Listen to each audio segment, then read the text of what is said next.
I have asked myself what I wish I had known at my own graduation, and what important lessons I have learned in the 21 years that have expired between that day and this. I have come up with 2 answers. On this wonderful day when we are gathered together to celebrate your academic success, I have decided to talk to you about the benefits of failure. And as you stand on the threshold of what is sometimes called real life, I want to extol the crucial importance of imagination. These may seem quixotic or paradoxical choices, but bear with me. Looking back at the 21-year-old that I was at graduation is a slightly uncomfortable experience for the 42-year-old that she has become. Half my lifetime ago, I was striking an uneasy balance between the ambition I had for myself and what those closest to me expected of me. I was convinced that the only thing I wanted to do, ever, was write novels. However, my parents, both of whom came from impoverished backgrounds and neither of whom had been to college, took the view that my overactive imagination was an amusing personal quirk that would never pay a mortgage or secure a pension.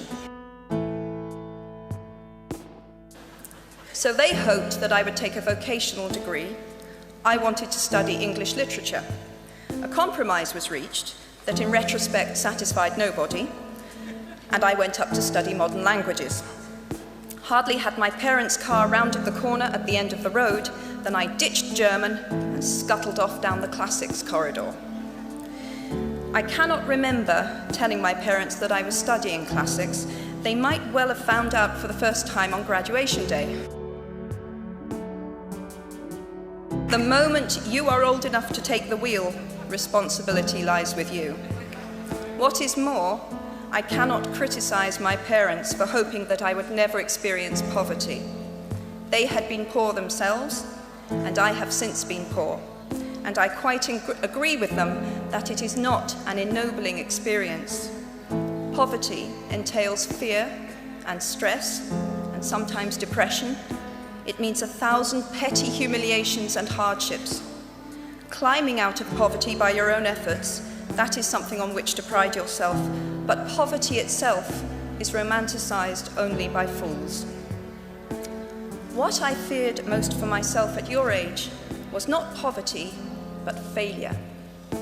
At your age, in spite of a distinct lack of motivation at university, where I had spent far too long in the coffee bar writing stories and far too little time at lectures, I had a knack for passing examinations, and that, for years, had been the measure of success in my life and that of my peers. Now, I am not dull enough to suppose that because you are young, gifted, and well-educated, you have never known heartbreak, hardship, or heartache. Talent and intelligence never yet inoculated anyone against the caprice of the fates, and I do not for a moment suppose that everyone here has enjoyed an existence of unruffled privilege and contentment.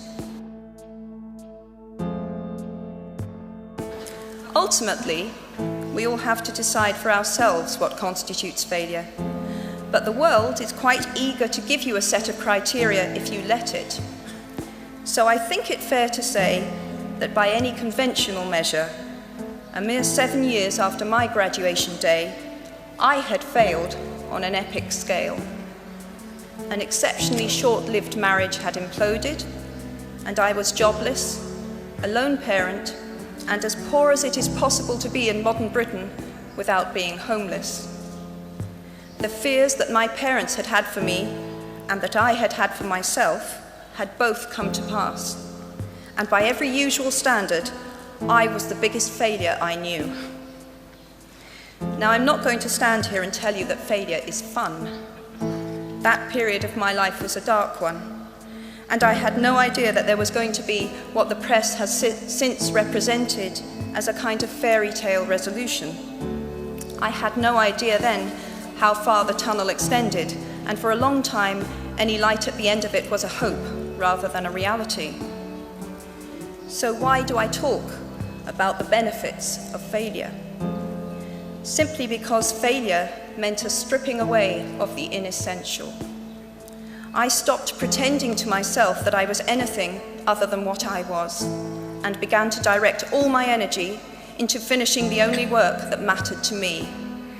Had I really succeeded at anything else, I might never have found the determination to succeed in the one arena where I believed I truly belonged. I was set free because my greatest fear had been realized, and I was still alive, and I still had a daughter whom I adored, and I had an old typewriter and a big idea. And so rock bottom became the solid foundation on which I rebuilt my life.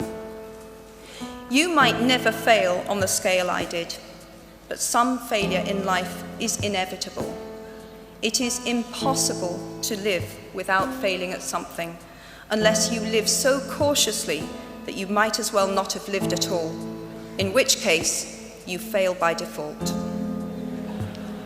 Failure gave me an inner security that I had never attained by passing examinations. Failure taught me things about myself that I could have learned no other way. I discovered that I had a strong will and more discipline than I had suspected. I also found out that I had friends whose value was truly above the price of rubies. The knowledge that you have emerged wiser and stronger from setbacks means that you are, ever after, secure in your ability to survive. You will never truly know yourself or the strength of your relationships until both have been tested by adversity. Such knowledge is a true gift, for all that it is painfully won, and it has been worth more than any qualification I ever earned. So given a time turner, I would tell my 21-year-old self that personal happiness lies in knowing that life is not a checklist of acquisition or achievement. Your qualifications, your CV, are not your life, though you will meet many people of my age and older who confuse the two. Life is difficult and complicated and beyond anyone's total control, and the humility to know that will enable you to survive its vicissitudes.